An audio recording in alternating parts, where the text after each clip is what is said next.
In Danny Boyle's Slumdog Millionaire, um, the scene I selected for this part of the project was the part in which Jamal and Salim finally make up after um, Salim ended up leaving and Jamal finally finding him in the building.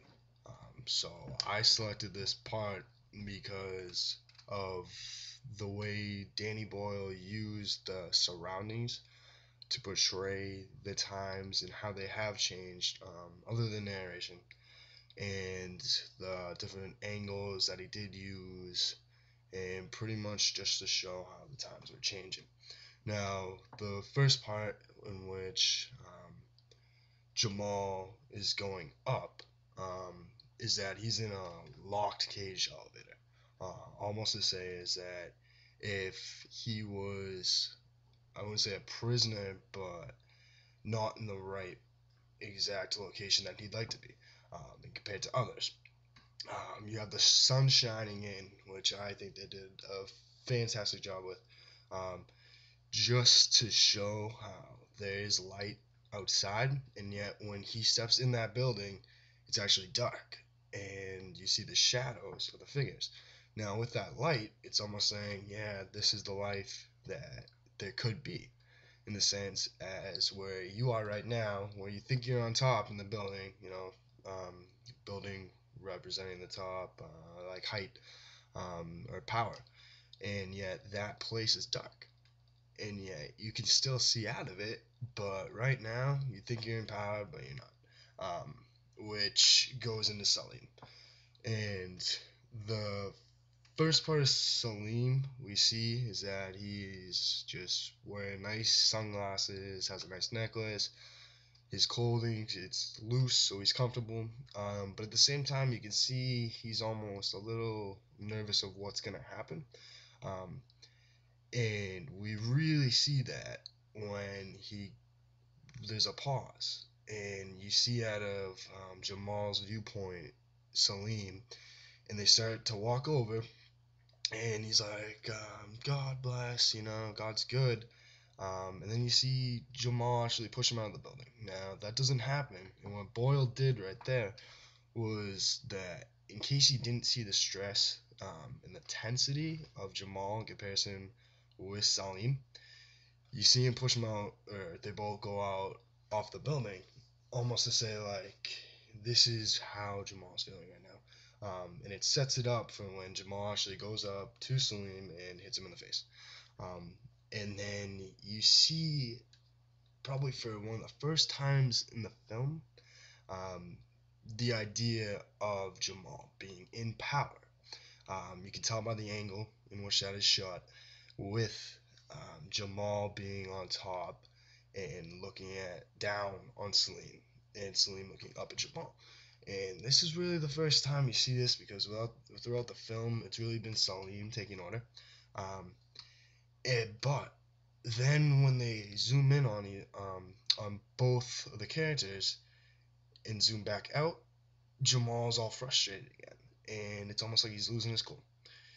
And then it transitions to probably one of the best shots of the film, in which you have the two brothers, in a peaceful place talking, and yet the key is that they're both still separated, and that they can't even enjoy themselves and enjoy a great time.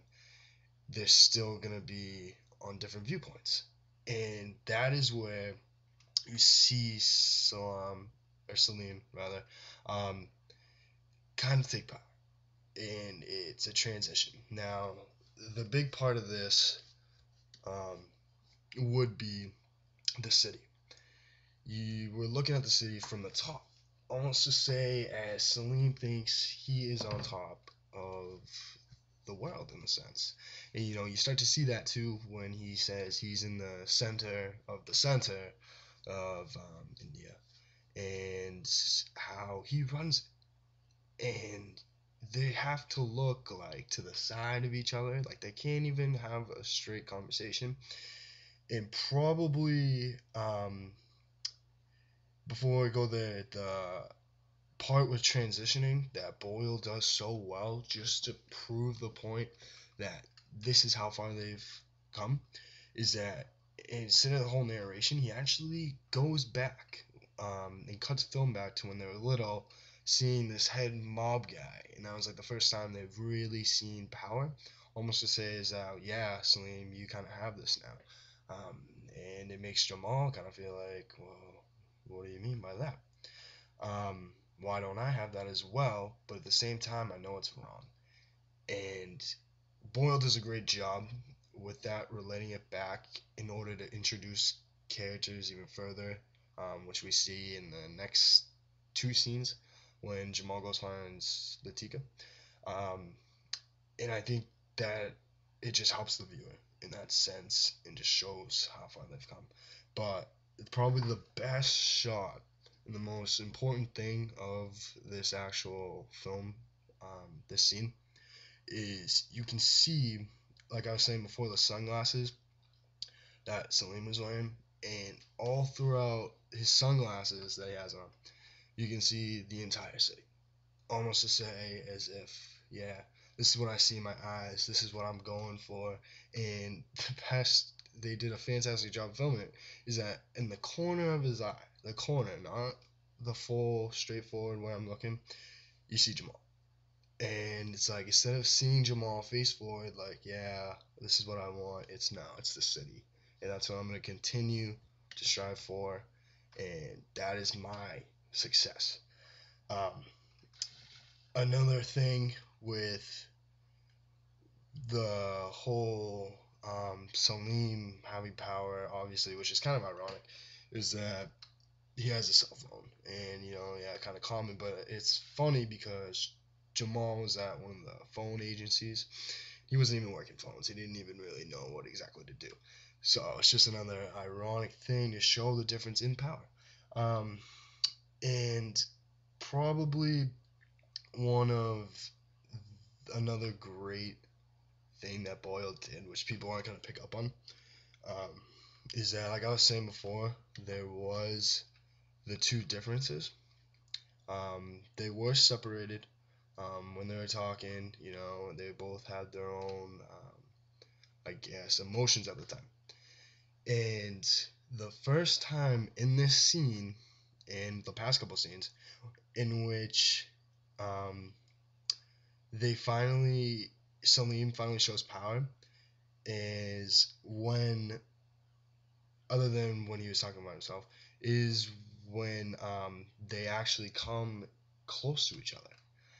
Almost to say is, yeah, you know what? We were different, and yet the first time I see you, and I'm actually next to you, close to you, I'm telling you not to let you get out of my sight.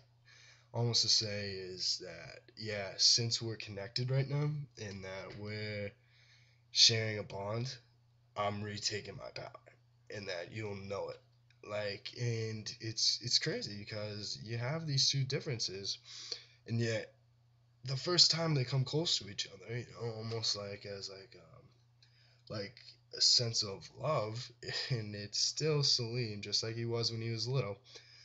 He's taking power, and that's what they were doing from the beginning. And that's another way that Boyle showing the transition, is that this is something they still keep. That Salim, when he comes close to Jamal, he's taking power, no matter what it is.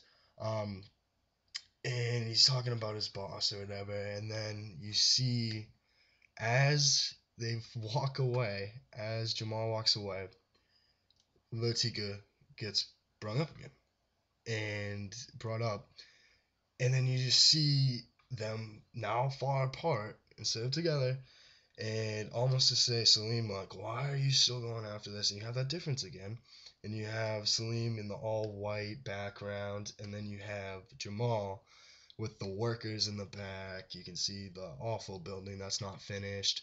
Um, Almost to say, like, you know what, you're not even like close in society. Um, and it's like Salim's like, why do you care? And then you just see the differences right from those shots and how Boyle shot that. Um, and then finally, you have simple Jamal walking down the stairs, losing that sense of power, that or emotion that he brought, and it just shows the transition yet again in how that's what it used to be before they split, and that's still what it is. Is that Salim will still be on top, quote unquote, in what he thinks is on top, and that's all that's gonna count at the end of the day. But yet again, I chose that scene because it was probably the one of the best transition scenes, especially since they hadn't seen each other in a while. And the way Boyle shot it was using all of the images around him and the props was perfect. It was a great scene, and that's the project.